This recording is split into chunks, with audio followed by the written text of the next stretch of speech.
We had an event last September on site where we were running a diesel generator for a couple of hours to do a test, and we had an oil spill during the test where we lost 3,000 litres of oil during the test, which flooded the plant room. While we were running the boiler on gas oil, a valve jammed on the feed tank to the boiler.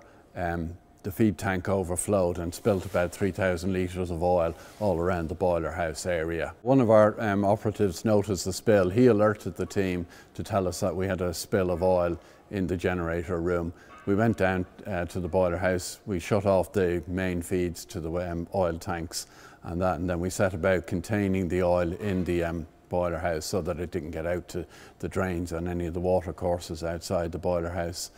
We used our spill kits to contain it, to keep it inside the plant room, and then basically we telephoned the contractor to arrive with an oil bowser so that the oil could be taken away from site. The first lesson we learned from the incident was that whilst we were running the boiler on oil, that we need to keep the boiler house manned, that the person needs to be there at all times during the operation taking place. The second point we picked up from this event was that we needed far more spill kits on site, as we had quite a large spill, but we had an inadequate amount of spill kits on site, so we took steps to order far more. The team responded very well during this incident. They all got down to the boiler house very quickly and took steps to protect the drains with the spill kits and ensure that no water got into the sump pits that could contaminate the waterways outside the boiler house, and they worked very quickly and effectively to contain it and minimise any damage to site.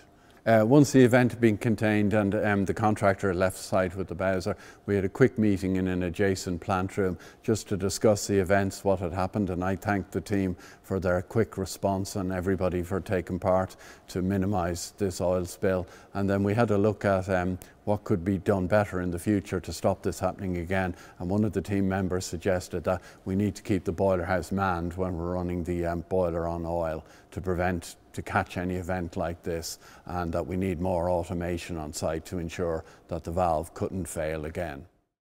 In January 2014, an incident was reported to the Bouygues Infrastructure Near Miss and Hazard Hotline. The incident occurred on a van-mounted mobile elevated working platform, also known as a cherry picker. What happened was the restraining mechanism in the columns here snapped and fouled, causing the bucket to tilt 90 degrees backwards and impacting the road. The business initiated an investigation into the causes of this incident. What we found was that the company looking after the mute for us promptly repaired it after the incident, but didn't allow us access to the components that had failed. Also, the maintenance records from this company were available to us, but there was no specific mention to failed components or any maintenance work carried out on them. Also, the same company that carries out our Lola for us was also carrying out our maintenance for us, which we found was a conflict of interest. Whilst the incident was reported as a near miss, it wasn't until I undertook a senior site safety tour in Middlesbrough and I came into contact with the site supervisor, who then produced me photographs of the MUPE in its failed position. From then I ascertained that this was a reportable occurrence, a dangerous occurrence, and as subsequently to that was the investigation was started. As a result of the investigation, the company took the following actions. It was reported to the HSE. We then changed our processes that all subcontractor approvals were now under the authorisation of myself. During the investigation, I wrote to the supplier asking for his help and assistance for the investigation. His assistance was not forthcoming, and as a result, we had to remove them from the subcontractor database. The senior management team now see all near misses, and each week we review them and make comments or further investigations required. Lastly, we've introduced a fleet management system which now collates all the Lola information into one place so we can easily ascertain from the suppliers if we are getting the right information at the right time to ensure that Lolas are carried out appropriately.